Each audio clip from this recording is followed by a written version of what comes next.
Bonjour à tous, l'Immaculée Conception célébrée le 8 décembre, la réouverture de Notre-Dame de Paris dans un an et la rencontre du pape avec la sœur du Père Hamel, c'est ce vendredi dans SIC, la sélection de l'info catholique. Ce 8 décembre, l'Église catholique fêtait l'Immaculée Conception. Et cette année, un geste pas comme les autres, le pape a offert la Rose d'or à la Salus Populi Romani, l'icône mariale conservée à la basilique Sainte-Marie-Majeure à Rome. Le don de la Rose d'or, symbole de la bénédiction papale, souligne la dévotion envers la Vierge Marie. Le pape s'est longuement recueilli devant l'icône avant de rejoindre la place d'Espagne pour la traditionnelle prière à la Vierge et pour lui confier particulièrement la paix dans le monde. Tu sai, abbiamo bisogno di te, Madre, perché tu sei l'Immacolata Concezione, la tua persona, il fatto stesso che tu esisti ci ricorda che il male non ha la prima e l'ultima parola. Plus tôt dans la journée, lors de l'Angélus, le pape a annoncé la création d'une première journée mondiale des enfants qui sera célébrée à Rome les 25 et 26 mai prochains. Et ce mardi, le sanctuaire de Lourdes a publié son bilan de l'année 2023. Les pèlerins font leur grand retour en cette sortie de pandémie. Plus de 3 millions ont été accueillis en 2023, le double du nombre de pèlerins de 2021. Cette année, le sanctuaire relève notamment la présence des jeunes, qui étaient 87 000 à venir en pèlerinage. Plusieurs grands rendez-vous expliquent cette fréquentation, comme le retour du Frat après 4 ans, avec 10 000 lycéens d'Île-de-France. 35 000 jeunes se sont également arrêtés à Lourdes sur le chemin des JMJ de Lisbonne. Parmi les événements les plus fréquentés cette année, le pèlerinage militaire international avec 14 000 participants venus prier pour la paix, les 150 ans du pèlerinage national et le pèlerinage du Rosaire. La cathédrale Notre-Dame de Paris rouvrira ses portes dans un an, jour pour jour. Le président Macron s'est rendu pour l'occasion sur les différents sites du chantier et a échangé avec les artisans ce vendredi. Il a par la suite fait plusieurs annonces.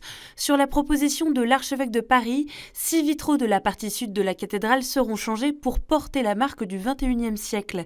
Les anciens vitraux seront exposés dans un futur musée de l'œuvre de Notre-Dame de Paris, un musée d'histoire et d'art qui reprendra aussi l'histoire du chantier. Enfin, le président a assuré que l'objectif de la réouverture sera tenu.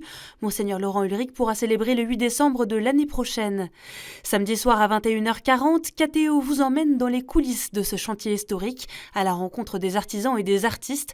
Vous découvrirez en images l'avancée du chantier avec la reconstruction de la flèche, ainsi que la manière dont l'église se prépare à accueillir les pèlerins. La dernière réunion de l'année du Conseil des cardinaux s'est tenue les 4 et 5 décembre. Instauré par le pape François, ce conseil rassemble 9 cardinaux, dont le cardinal Parolin, le cardinal Ambongo, le cardinal Lacroix et le cardinal Ulrich. Ils ont pour mission de conseiller le Saint-Père sur le gouvernement de l'Église universelle. Parmi les sujets évoqués, le rôle féminin dans l'Église a été au centre de la réunion du C9. 3 théologiens dont 2 femmes ont été invités à participer à la réflexion, une écoute nécessaire pour que les processus de réflexion et de décision puissent bénéficier de la contribution irremplaçable des femmes, a convenu le Conseil. Mercredi, avant l'audience générale, le pape a reçu Roselyne Hamel. La sœur du père Jacques Hamel, assassinée en 2016 par 2 terroristes islamistes, a remis à François une des dernières homélies de son frère et la représentation d'un chant qu'il appréciait particulièrement. Si l'éventuelle béatification du prêtre n'a pas été mentionnée durant la rencontre, Roselyne Hamel a confié à Immédiat qu'elle espère que la photo de son frère remise au Saint-Père sera un petit rappel. Les évêques expriment leurs inquiétudes devant la possibilité de suppression de l'aide médicale d'État, une idée apparue récemment dans les discussions au Sénat sur le projet de loi immigration et intégration. Dans une déclaration conjointe avec l'évêque d'Arras, les évêques présidents des conseils concernés rappellent la nécessité d'entendre le cri des soignants qui refusent d'être contraints à faire une sélection parmi les malades entre ceux qui pourront être soignés et ceux laissés à leur propre sort. Porter secours, c'est permettre aux personnes une vie digne, de vivre en sécurité et prendre part à la vie de notre pays, affirment les évêques, qui invitent à respecter la dignité humaine et à tout faire pour prendre soin des plus fragiles.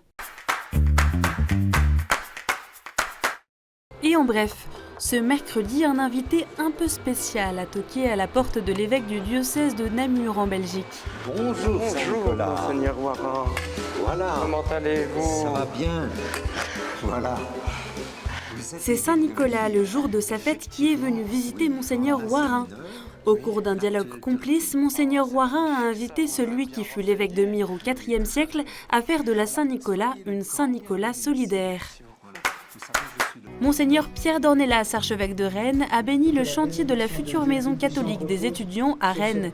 Ce projet, au centre de la ville de Rennes, proposera des logements et des espaces d'initiative pour les étudiants dès la rentrée 2025. Et c'est un week-end de fête pour l'Église catholique au Sénégal à l'occasion de la consécration du nouveau sanctuaire marial de Popenguine à 70 km de Dakar.